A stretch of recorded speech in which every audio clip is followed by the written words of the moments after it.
کہ ہمیں جس چیز کا اہتمام کرنا ہے وہ اہتمام کرنا ہے صبر کا۔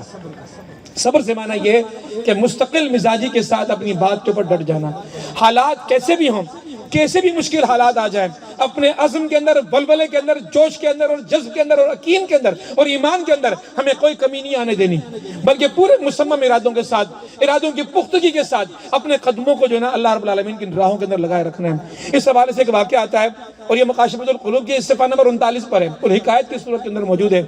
آپ فرماتے ہیں امام غزالی رحمۃ اللہ علیہ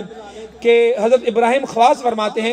کہ میں کسی جگہ سے گزر رہا تھا، وہ جگہ کا نام بھی ہے جبل لغام کے نام سے، میں وہاں سے گزر رہا تھا تو مجھے وہاں ایک انار کا درخت نظر آیا، تو میں نے اس انار کے درخت سے وہ انار توڑا اور جب اس کو توڑ کے میں نے کھانا چاہا تو وہ انار بڑا کھٹا نکلا۔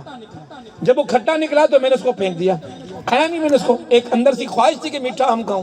یہ دیکھیں ذرا خواہش کی بات، یہ خواہش ایک بہت بڑی آزمائش ہے،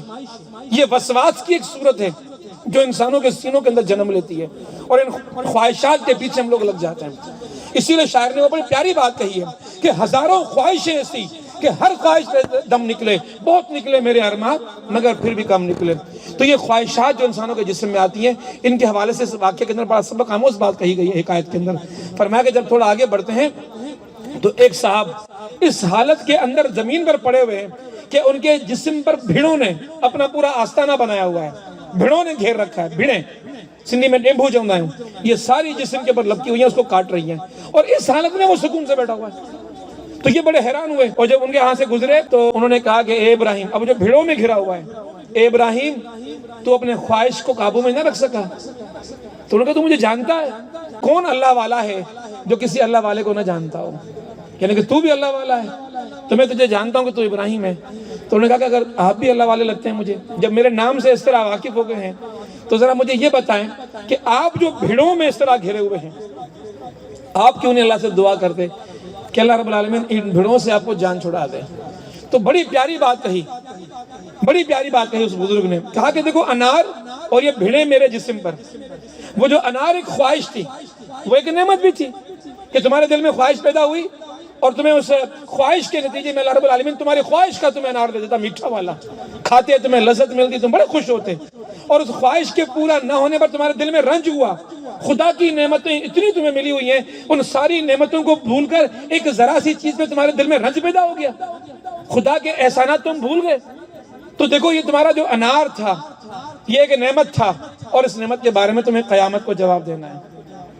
یہ بھیڑیں جو میرے جسم کو گھیر رکھی ہوئی ہیں،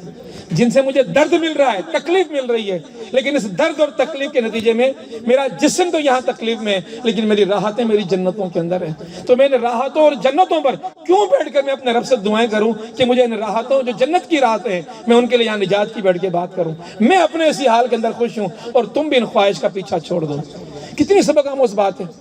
کہ صبر کے ساتھ ان پوری آزمائشوں کا مقابلہ کیا جا رہا ہے اور صبر کے ساتھ اس پورے معاملے کو دیکھا جا رہا ہے۔ اس صبر اور خواہش کے اوپر ایک اور بڑا مشہور واقعہ تاریخ اسلام کے اندر آتا ہے، قرآن کے اندر آتا ہے، یوسف علیہ السلام کا اور زلیخا کا واقعہ۔ لیکن کس طرح یوسف علیہ السلام نے صبر کیا، اس صبر کے نتیجے کے اندر اللہ رب العالمین نے انہیں عرش دے دیا، وہ بادشاہ بن گئے، اور وہ جو بادشاہ تھی،